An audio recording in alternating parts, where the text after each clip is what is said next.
Welcome to HyBiz Conversations. Our country has a rich heritage that dates back to centuries, and our mythology and our temples are a reflection of that. But the same heritage has been the subject of loot and destruction for centuries. And in most cases, the stolen murtis and other artifacts have landed up in some private collection of a billionaire abroad, or in many cases, in museums. Bringing back this looted treasure has been a laborious process, where the Government of India, at least in the past, was not interested in going after those who stole our country's heritage. But a few well-meaning individuals, highly committed group of men and women at that, set up their own small network, like the India Pride Project, to track, identify, and then scientifically prove that what has been stolen from India has to be given back. It requires a commitment, an eye for detail, perseverance, and a lot of patience. One person who has all that is S Vijay Kumar, co-founder of the India Pride Project and author of the book, The Idol Thief. Vijay Kumar and his friends from across the world have spent huge amount of time and effort to get back what rightfully belongs to our country. As the tagline goes, bringing our gods home. Welcome to the HyBiz Conversation, Mr. Vijay Kumar. It's wonderful to have you on our show all the way from Singapore, where you're based now. To start with, I would like to talk about the area of your work, how you and your team have done what you have been doing. So, would you like to talk something about what you do and inform our viewers of the details of that? Thank you, sir, and thanks again for this wonderful opportunity to talk about our work. And this week has been wonderful. In fact, this year has been wonderful, and I would be quite surprised to say that during the COVID lockdowns, because this is the second success story in London itself and the fourth this year, despite the lockdowns. And especially with our interaction with the High Com in London, this is the fourth successful year wherein, or fourth in 3 years, wherein we have managed to bring back our antiquities. This year in particular started off very well. In fact, we had two door guardians that were stolen from Tamil Nadu that were with the National Guard in Australia. They were supposed to be handed over when the Australian Premier was supposed to come to India in early Feb to meet Prime Minister Modi to personally hand over. The door guardians came back, but unfortunately, due to the lockdown, the actual handover didn't happen. It was a virtual handover. The two door guardians are still in Delhi. They've not yet come back to Tamil Nadu. But then, with the High Commission in London, we first started with rather one of our most difficult cases, I would say, was a Brahma Brahmani sculpture that was stolen from Gujarat.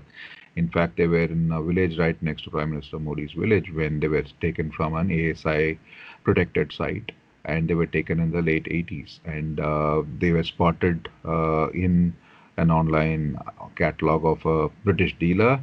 And after a lot of red tape, that was a time when the High Commission also were not aware much of our work. We've been doing more with the ASI in Delhi. So this restitution was particularly troublesome because there was an expert who flew from India on behalf of the ASI to London, and he disputed our match, and he said this is not the same sculpture that we matched, and it was quite disappointing for us because we were never told about this mismatch, and the Brahma Brahmani was actually returned to the dealer. So it was the first time that somebody had disputed, and without even a fair trial, as they would say, the judgment was passed, and we fought it, and we showed them the proof. And finally, when we saw the expert's report, we were really shocked. The expert actually gave a fraudulent report, if you ask me. He said the original statue in the photograph is dirty, whereas the statue, this was of course a stone sculpture that was displayed in London, which was brought to the High Com in London, and he said it's very clean.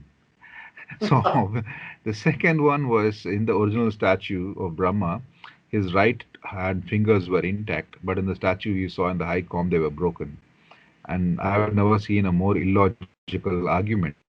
If the converse were true, if the fingers were broken in the original photograph and they were intact in the current one. So there were about 8 such points that we completely destroyed, and we gave more proof. And finally, I had no choice but to accept our version, and they wrote back to the dealer, and finally, the Brahma Brahmini was shipped back. And this happened in 2017. Currently, they are in the Stolen Artifacts Museum in Puranakila. Unfortunately, nobody credited me and Dr. Mankodi, who were instrumental in fighting and bringing to light to this match. In fact, there's an English facilitation company that actually brought this idol for inspection based on our match that is still now credited in the plaque in the Delhi Museum. But anyway, things changed after that, and we worked on a very, very special case.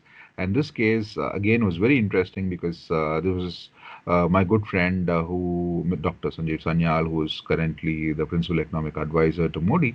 Prime Minister Modi was in Singapore, so we used to share a lot of evenings where we were thinking and talking strategies. So when he went back to India, he had met with a retired ASI official saying that no, I have this friend in Singapore who does this remarkable jobs. And Dr. Bishwas said, "Can we just sort this case?" And it was an even more interesting case because this was a theft from a site museum in Nalanda in 1961 and 1962. So the museum was hit by robbers twice in a span of 6 months in the 1960s, and they lost 16 bronzes. I knew about this case, but unfortunately, there were no photographs available. But thanks, Dr. Biswas did provide us with the original departmental memo and a few photographs of the missing objects. And we tracked one of the bronzes to the LACMA, the Los Angeles Museum. And then, we have a lot of these. Like-minded individual groups on, everybody thinks social media is bad, technology is bad, but we tend to utilize it for the good. So we had this WhatsApp group wherein some of our friends in Italy who, work on similar projects for Italy, were going to a art fair. And normally, whenever any of us goes to an art fair, we look at sharing data. So if I find something that's Khmer, Cambodia for sale, we will share it with our Cambodian colleagues. If it's Italian, we share with that. So similarly, I gave them a list of Indian antique dealers who might be selling Indian stuff. I would like to interrupt you here, Vijay, a bit. I would like you to tell our viewers about the process by which you and your team identify a stolen murti, for example, and then prove that it is the one that was actually stolen. What is the methodology that you people adopt in doing so? So the first thing you have to understand that when you're talking about stone sculptures or bronzes, each of them are uniquely handmade. So each of them have their own proportions. When they are cast in bronzes, they are cast by the lost wax method, wherein the clay mold has to be broken to reveal the metal. So that means these are not reusable. So these not your Chinese fake knockoffs where you can use one mold to make 100 Natarajas. So each Nataraja is uniquely handmade. So no two Natarajas are technically the same. And there are over 1,000 years of worship. They pick up damages in root. There could be small breakages, chinks. So what we look for is an in situ photograph. And that's where the archival exercise of the French Institute in Pondicherry and people like IGNCA's work in Orissa, West Bengal comes in handy. So the French Institute in Pondicherry has documented about 5 to 6% of Tamil Nadu's temples going back to the 1950s. But then earlier, when I cracked the Nataraja of Sripuran, then that was bought by National Gallery of Australia for $5.6 million, they had not made it an online searchable archive. So you had to go the traditional way, drive into Pondicherry from Chennai, sit down with them over multiple cups of coffee, and then my good friend who's no longer there, unfortunately, Dr. Murugesan would bring out boxes of these small bin cards with miniaturized photographs where you would use your eye knowledge to do an eye match, an eye copy. And then once you have a probable match, then you give it to him and they would go back and bring out the transparencies. And then you need to develop the transparencies to look at the matches. So for this particular case of the Sri Purandhan Nataraja, so your viewers who are on YouTube can just Google Poetry in Stone, my site, plus Return of the Dancer. So there were about 37 points where we could match the breakages because the then curator of the National Gallery said there are hundreds of Natarajas, no two look alike, and you guys don't understand. This is not the same that you're talking about. So instead of giving him proof, we put it online, and finally they had no choice but to return the Nataraja after 2014. So the Nataraja and the Vruddachala Madhanari came back. So what is important here is the documentation archival exercise where you need to have an in situ photograph, which is very, very important if you are going to use the 1970 UN statuette to make your claim. So documentation is very important. Secondly, a lot of people don't realize that India has its antiquity laws going back to 1878. So most museums think 1970 is some Lakshman Rekha that before 1970 is somehow no, miraculously washes a stolen object. For me, we have proved many times over that a stolen object continues to be a stolen object unless you want to rely on technicalities and hold on to stolen loot. India has to go and become more aggressive and lodge legal claims to get it back, which I feel that with this current dispensation and the successes, to put things in perspective, between 1972 and 2013, India brought back 19 antiquities overall, and this was predominantly done before 2000. 2000 to 2012, India brought back zero. Between 2013 and now, we have bought back 57.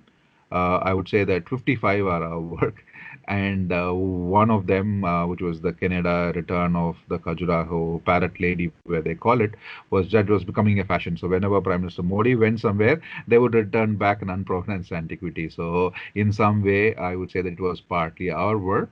Lastly, I would say what's happening globally is that people are changing their views. In fact, Australia has currently banned the purchase of any Indian artifact. They have lost so many stuff.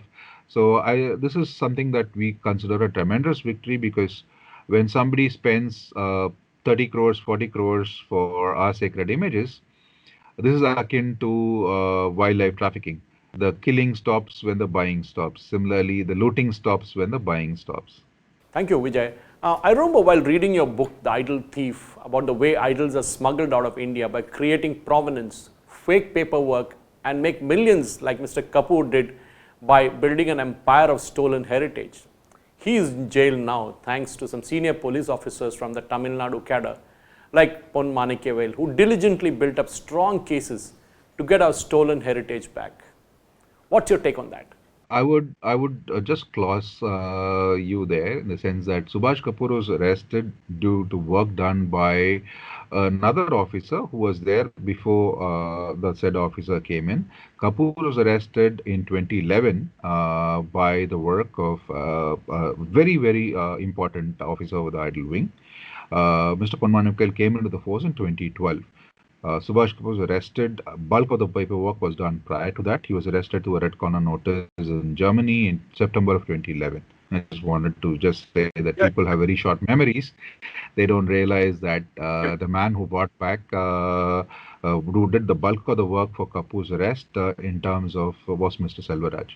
Quite often, when you talk of artifacts or murtis, Mr. Vijay, they often ended up in the private collection of museum, who then claim that it was a private idol and not stolen from a temple. Now, that process of stealing a murti from, say, a temple in Tamil Nadu, from where a person who actually committed the theft gets a pittance, but when it finally ends up in New York or Sydney, it's valued in millions. We had the case of Elgin marbles, which the Greeks fought to get back. Every country that loses its heritage today is fighting to get it back. And as was said in one of the presentations of IPP, a village that loses its gods loses its soul. What do you have to say about this? Sure. So two things. One, actually, there's no elaborate paperwork that is done. The due diligence is so optical, and for a long time, India did not go after anything. So they were relying on just a piece of crap.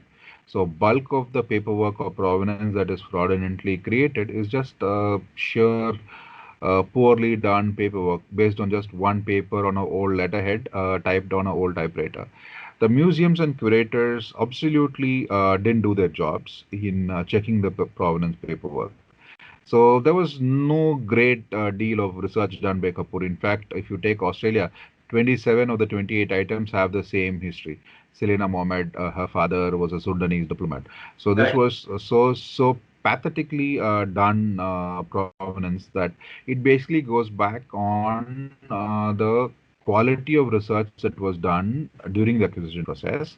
So pathetic that in fact he had actually bought a few of the so-called objects that he gave them a 1970 provenance in public auctions of Sotheby's and Christie's 6 months ago, and then sold it back to the National Gallery, saying he bought it in 1970s for 10 times, 20 times the price. So, so there is a price inflation aspect, which unfortunately Australia doesn't go into so far, which has to be also spoken about. But what is interesting is the blame lies with India.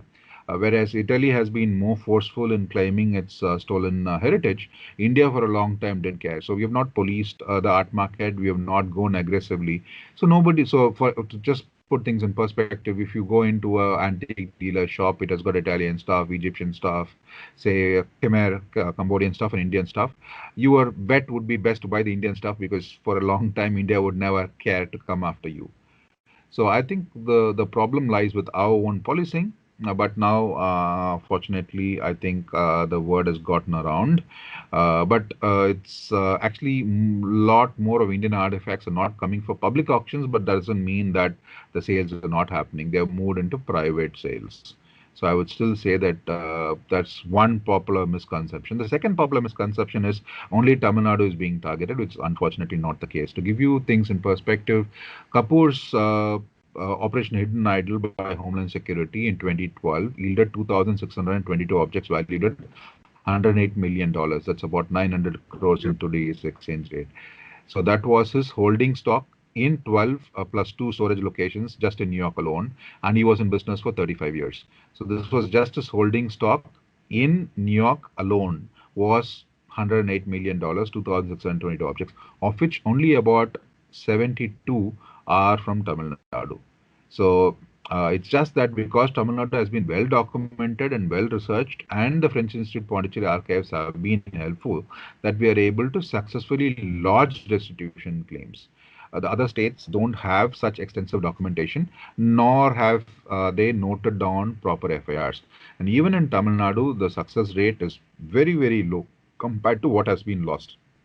We have had more intense cooperation with the Idol Wing in the last 6 months, wherein we have successfully reopened a lot of the cases that were listed as untraceable from the 1970s. So we are reopening a lot of files, and I'm sure you will like this Anandamangalam case was closed as untraceable in 1978, and I'm sure you will see a lot more such successful restitutions from Tamil Nadu.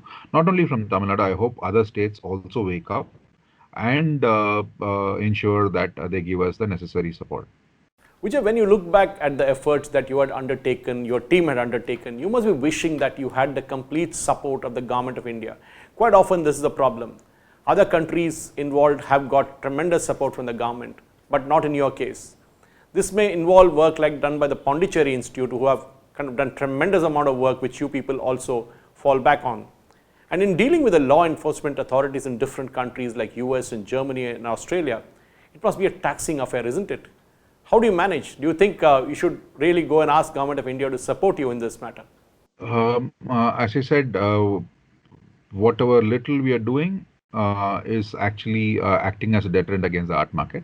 We hope the government realizes this. I think we have to wake up to the reality that there is plunder going on, and I've been saying this from the last 12 years that India is losing about 10,000 major works of art every decade, and this is not some random theft. People are coming, picking and choosing the best of Indian art, and then this is a targeted looting on an industrial scale.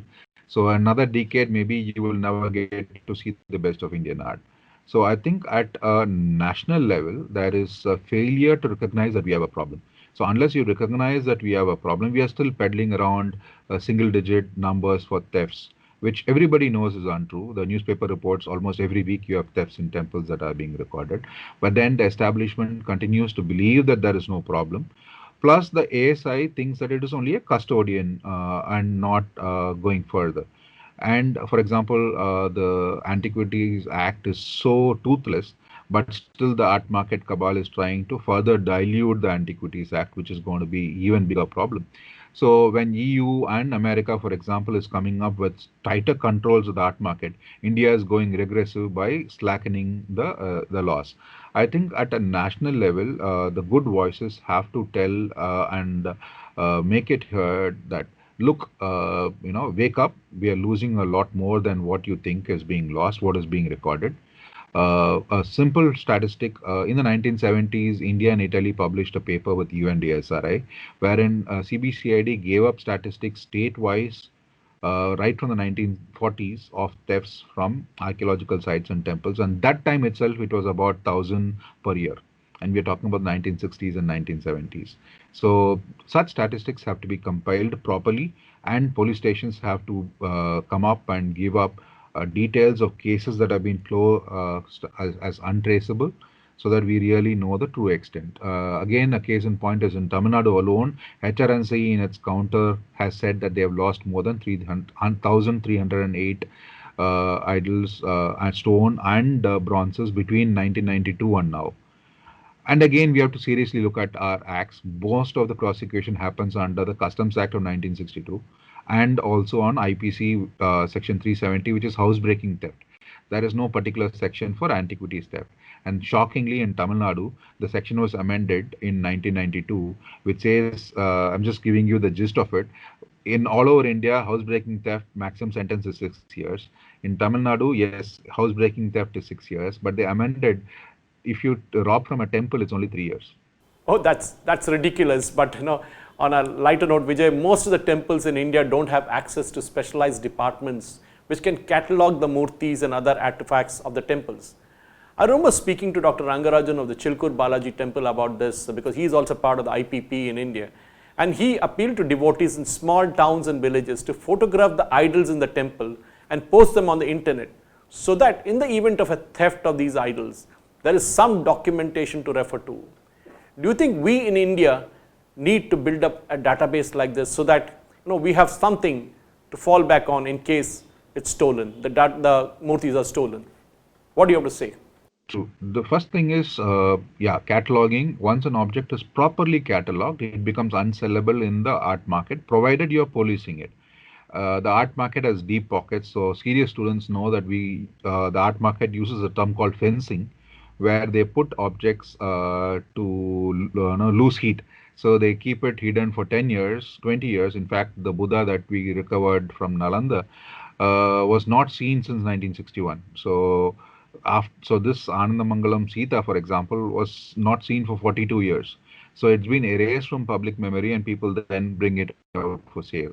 So that means that we have to actively police auctions. The effort has to outlive me, outlive you, so that it requires a lot more effort. And not only that, any catalog has to have a sanctity to it. Like you and I take a photograph, it has to be dated. So that date has to be proved in court. And today, thanks to technology, all of us are going digital, and digital storage doesn't last even 4 or 5 years. So I think it is important. People can take photographs, but then we need to realize that some institution has to take ownership and preserve this. Uh, so it has to be a dated archive that has to stand scrutiny in court. In fact, we are battling one case in Tamil Nadu wherein this was a photograph taken in a studio. And we have a handwritten note in the temple register that says that this Nataraja was stolen in 1972, and the owner currently is in New York. Now we are fighting with it, and they are still claiming that this photo is not a dated archive. So we have to understand that now you and I can prove that this was from this temple. I have a photograph, but how do you prove where it was taken? Geotagging, whether 30 years from now, who will be there to check all this? So this requires a lot more effort at the central level, and there are success stories. Italy has done this. They have a central art squad called the Carbonari Art Squad. It's a 300 strong. Best of the police, best of the lawyers, best of the IT. They have internet crawlers, image matching, facial matching, all that. Plus, more importantly, they have access to stolen archives. So I think, and they're willing to impart this training if in case India is willing to invest in a central art squad. And just to put things in perspective, I said India bought back 19 plus about 58 now. Italy has brought back 1,68,000. So, and both of us started the race at the same time. Italy and India together campaigned the UN to come up with the 1970s statuette.